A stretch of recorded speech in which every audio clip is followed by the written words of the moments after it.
Freeplay. Recenzie, let's playe, livestreamy a zábava.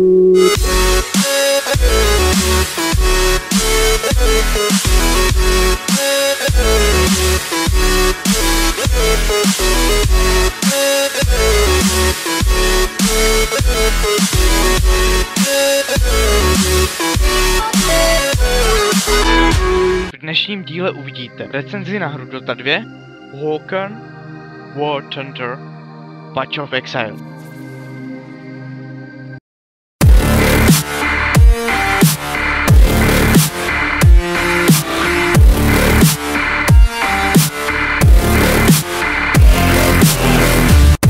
Za multiplayerovú first-person akciu Vulcan je zodpovedné nezávislé štúdio Adasai Games, ktoré pomocou technológie Unreal Engine chystá veľmi zaujímavú hru. Tá ponúkne súboje strojov vo futuristickej budúcnosti v rôznych modoch, vrátane klasického deathmatchu a free for all deathmatchu. Si ste už pochopili, že beta značnej dávky zručnosti vyžaduje aj nejakú dávku taktiky. Vedľa toho sa samozrejme zachováva aj prehľad porcie akčnosti a verte, že nebudete vedieť, kedy máte skočiť alebo streliť. Graficky nám nevypadá vôbec zle, ale nie je to žiadny zázrak. Oblasť mapách, ktoré sú tmavé a nemajú veľkú dohľadnosť. Tak ma prekvapilo, že mi hra ponúkla len medium nastavenej grafiky, ktoré som okamžite skúsil zmeniť na vysoké a počítať s grafickou kartou GeForce 575 a i7 procesorom to bez problémov zvládol a počet snímkov stále pohyboval len hodnotou 60 snímkov za sekundu.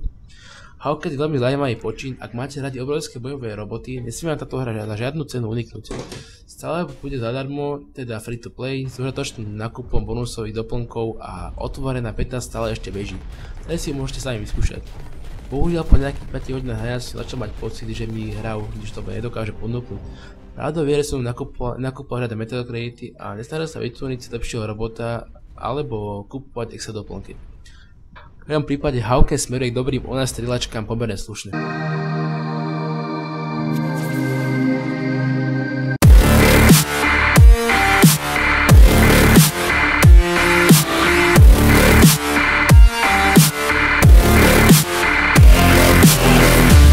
Začátky žánru MOBA her bychom sice mohli zařadit teprve od roku 2003, ale přesto jeden z jeho zástupců, a to přesněji League of Legends, je v současnosti nejhranější hrou v celém herním průmyslu, avšak ani jeho konkurence nepatří v žádném případě z pohledu hratelnosti a počtu hráčů k podprůměru.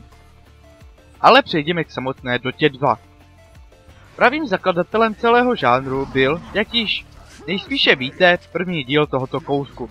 Šlo o pouhý mod s názvem Defense of the Ancients pro hru Warcraft 3. Jež v průběhu let rozšiřovalo malé spektrum anonymních vývojářů, jež se nijak nevyznamenali za svou slávu, ani peněz nebylo zrovna hodně. Avšak představitelé Valve v tom každopádně viděli něco většího. Základní kmen tvůrců proto najali do svého týmu, aby vytvořili samotné hratelné pokračování, které si hráči po celém světě okamžitě zamlují a nebudou jej chtít přestat hrát. Dota 2 se vám za jejich stažení odmění propracovanou hratelností a grafikou a samozřejmě stovkami hodin výborné zábavy, jež nabízí. Prvních několik dní, možná i týdnů, tak budete pouze soustavným kopáním do vaší mrtvoly poněkud znudení, od čehož si naštěstí můžete významně pomoci, pokud budete mít při ruce nějakého známého, jen už něco málo nahráno má a s titulem vás seznámí za pochodu, jelikož neznalost buildů na určité postavy z vás udělá terč posměchu a nadát. Dota 2 se dá označit za úctyhodné pokračování, kterém na první dílu vylepšuje vše, co se vylepšit mohlo. Stále se ale jedná o hru, do které se nováci dostávají s neuvěřitelnými obtížemi, neboť ani jejich komunita nedokáže odpustit jediný špatný tah a nevědomost buildu. Titul si tak v naší recenzi vysloužil 90% a začínáme se těšit na mnohé novinky, které ještě Dotu 2 čekají díky pravidelným updateům, přidávajícím nové hrdiny a různé další.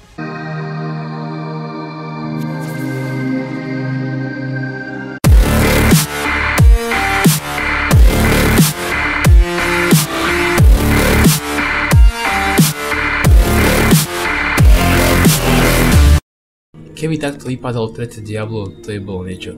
Tak s takouto vetou som stretol tomto roku naozaj veľakrát.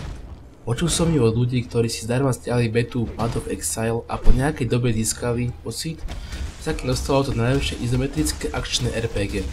Ten postoj som časom pochopil, ale nechcel som sa s ním nestotožniť. Pravdou však je, že ide o úplne logický dôsledok toho, že tvorci dokázali nájsť cestu nielen k veľmi náročnej a prísnej hardcore komunite, ale súčasne umožnili dlhé hodiny jednoduchého, intuitívneho a predovšetkým aj zabavného hrania.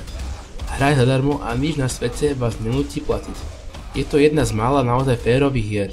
Jediné, čo k dlhým hodinám napínavej akcie potrebujete, je pripojenie na internet a kvalitnú myš.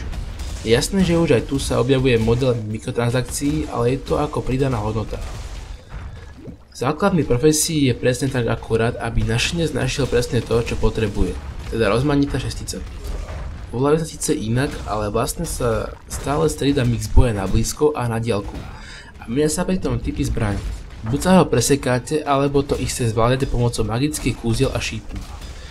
Vybrať si tak môžete Templára, ktorý je akýmsi mixom Barbára a Paladina, alebo Duelistu, čo je taký chlap do nepohody, čo miluje kordy. Marauder je v pojatí Path of Exile klasickým barbárom a Shadowpact zlodejom.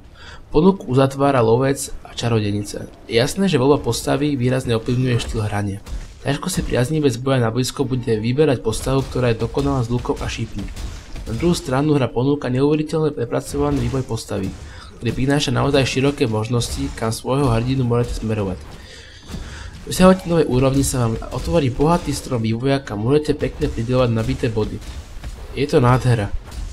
Okamih získania novej úrovne je chvíľa neskonalého blaha, keď si zalete niekam do kľudného kútu dungeonu a začnete premýšľať nad tým, jak to celé pomenujete. Úplne parádna vec je vylepšovanie zbraní. Tie môžete nielen osadzovať obligantnými drávkami, ktoré pridávajú špecifické vlastnosti, ale ich používaniu levelujete. Path of Exile má na sebou obdobie testovania, keď sa do nej zapojilo viac než 2 milióny ľudí z celého sveta. Od konca októbra je hra hotová, ale aj tak ide vlastne o stále rozrastajúce dielo, ktoré tvorí jak samotný vývojár, tak aj hráči. Práve nie vytvorené hry sú pre mnohých tým pravým dôvodom, prečo sa do sveta Path of Exile stále vracajú. Niekoho vlastne vôbec nevadí, titul ponúka celkovo tú svoj príbeh.